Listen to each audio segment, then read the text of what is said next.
that they do, right?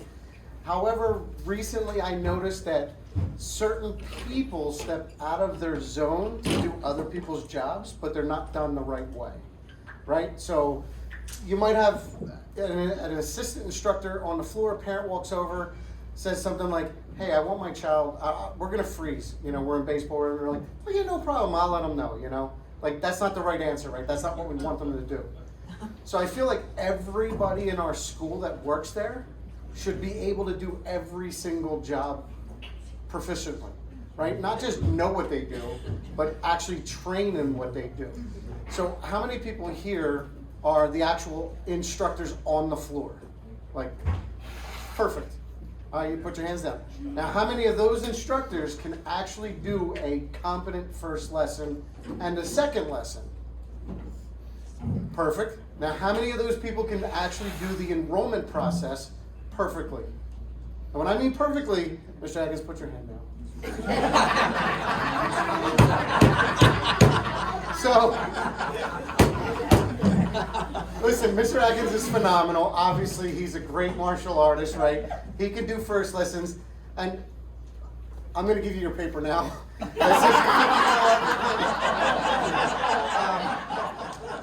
However, he does an enrollment, he comes out and says, I got it. I'm like, great. There's no credit card information or bank information. He's like, damn. I'll get it next time. Okay, I got it. When do they want their tuition to start? Or do we just do whenever we want? Damn. Hey, and then we could go on, right? Mr. Atkins, can you come in here? Because I don't know what this says, right? Like, I can't read this. So every job that we do should be done to a professional level, right? So whose job is it to actually set up school programs and do events or tables or deal with any issue in the school? Like, whose job title would that fall under? Does anybody know? So everybody says program director, but why can't a head instructor set up a table? Why can't a head instructor deal with the issues, right? So again, we're going back to being professional. What is the worst thing that happens when you walk into a store and you say, hey, I need to, return this or something? They're like, oh, hold on a minute, let me go get somebody for you. And another person comes over and like, oh, I don't know, I'm not sure how that works, right? And then you sit there and you're a half hour into the store and you're like, I'm leaving, like I'm done with this. And then you go online, you write a bad review. So what do you think it looks like for us when somebody comes in, maybe for their first lesson, second lesson, maybe that instructor, the enrollment director is not there for that day, they're sick, and somebody has to fill in, but doesn't give them all the information. It happens a lot more than you actually think, because there's times where I'm not there, I come in, or the people don't come in for a whole week. I call them like, hey, what's going on? Oh, I didn't know I was allowed to come in more than once a week or something. Or I didn't know there was an online class. I didn't know we had to sign up. Like, there's so much information that we give in every part of our job that I think gets left out unless you actually do that job on a daily basis. However, if we need to fill those shoes, we should be able to do it at a professional level, not just guess at it or get through it. Same thing with birthday parties. Like, whose job does that fall under? Everybody's like, well, we'll just hire people to do it. Mr. Atkins, you can attest to this, and I think Ms. Jackie and Mr. B, for a while there, we used to kill birthday parties. I mean, absolutely kill them. We were doing 2, 3, 4 birthday parties a weekend, every single week. I still have the date books, and I'm like, how come we don't have that now? The reason why we don't have that now is because myself and Mr. Atkins, we don't do the birthday parties anymore. So I feel like we lost that, not the connection, but we don't, like, your employees may not have the same passion you do, right? But we can teach them that passion. When it comes to dealing with issues, Mr. McCreary is probably one of the best at it, right, sir? I mean, Mr. McCreary can tell you anything about your child, whether it's good or bad, and the parent will leave going, thank you, sir, I really needed to hear that. Where other people will say something, and they're like, that person has no idea what they're talking about, right? Because who likes being told what to do? Nobody. But it depends on how you say it. So Mr. Atkins, obviously, Miss Jackie, how many times did you want to kill Mr. Atkins? Never. And, but you used to always say, how can you stay mad at Mr. Atkins? Right? It's so hard to stay mad at him because of his personality. But as a head instructor, Mr. Atkins is phenomenal on the floor. And it took years for him to relinquish some of that responsibility off the floor. But unless we're actually training people, and I used to say to Mr. Atkins, if you get sick, we're done. Like, we got nobody else to take that spot, right? Like, we need to constantly train people.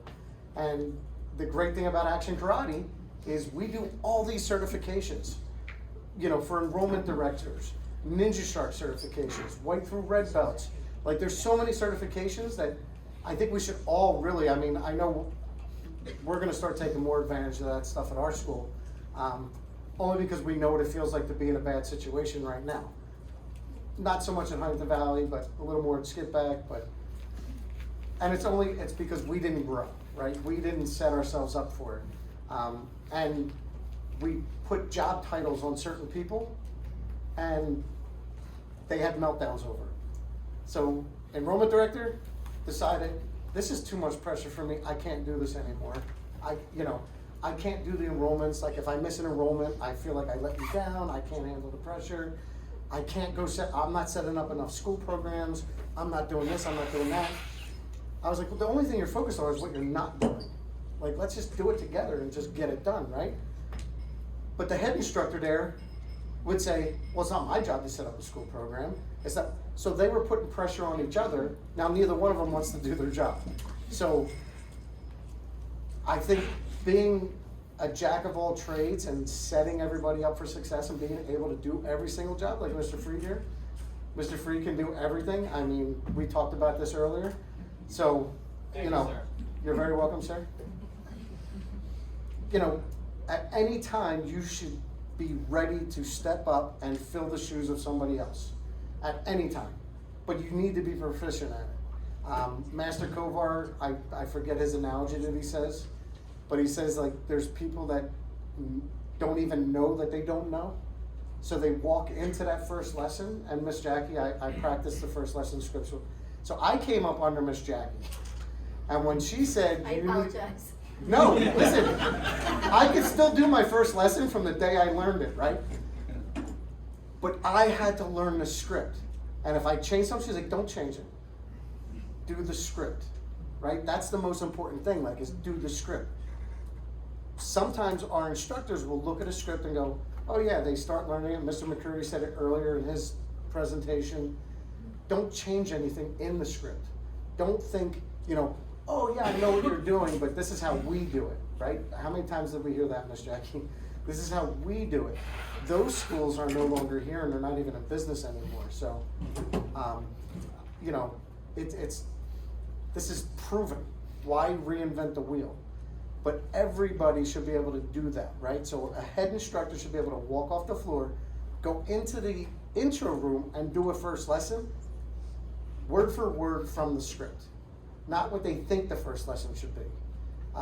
As well as an enrollment director should be able to walk onto the mat and teach class and know their curriculum. Not, okay, what are we doing, guys? Miss Jackie, can you teach wraparound? Because I'm not sure. I forget it. You know what I mean? Like, this is what you don't want to happen in front of your students, right? And I know Professor B just said it at the meeting last Thursday. Whether you're an enrollment director, a head instructor, anybody, everybody should know the curriculum. Everybody should be able to do it at any given time. With that being said, if you do that, we just look so much more professional, and the people that are in our school will trust us with their students. Quick story, this just happened at Skipback. A boy quit. He's only been with us for 3 months. They quit through email. So I'm not there all the time, so I don't have the connection as well as, I do at Huntington Valley with our students there. And I talked to the dad, and he's like, I'm gonna be brutally honest with you. I just don't think that all the instructors are there for the right reasons. So I was like, well, what do you mean by that? Like, what do you mean? Well, I think they're there to train themselves. And there were times where the head instructor he wasn't personable. Like, he didn't have a connection with the students, and he was training his own katas on the side instead of helping the students or making sure, like, when he was teaching class, all right, you guys go over there and you guys are gonna do two-man set, or two-count basic. But then he went over here and did something else. Like, nobody was watching the guys doing two-count basic.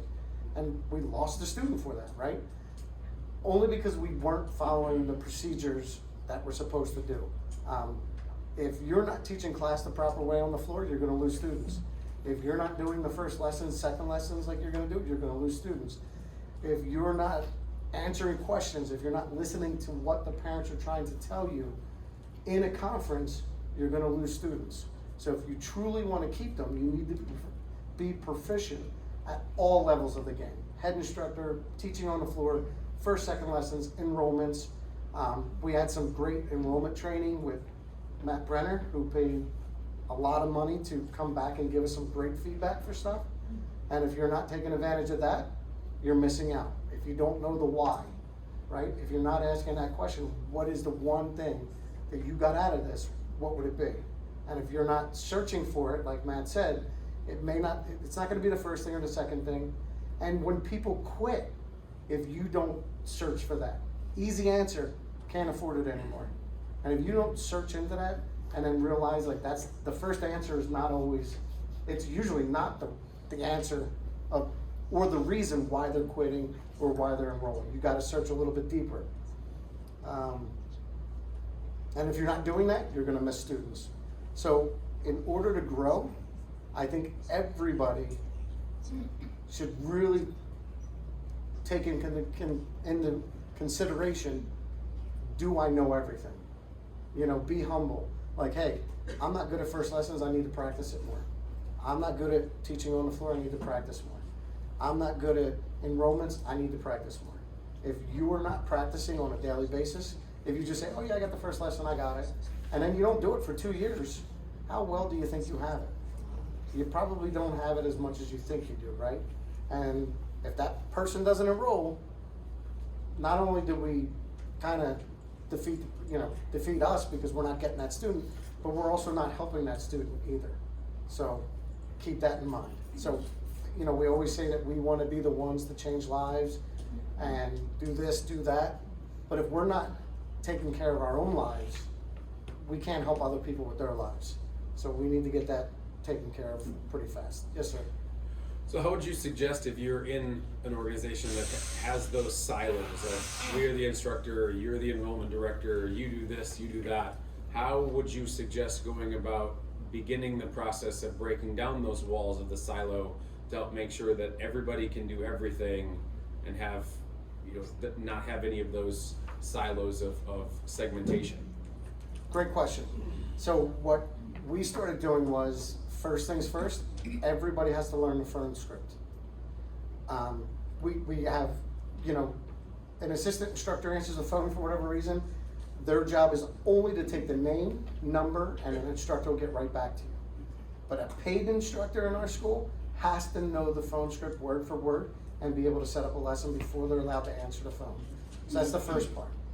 The second part we started doing was like, hey, we want you to learn the first lesson just in case we need you.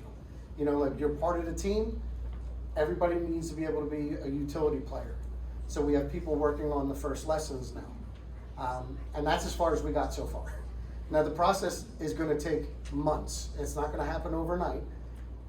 I mean, it takes a couple weeks just to get that first lesson down.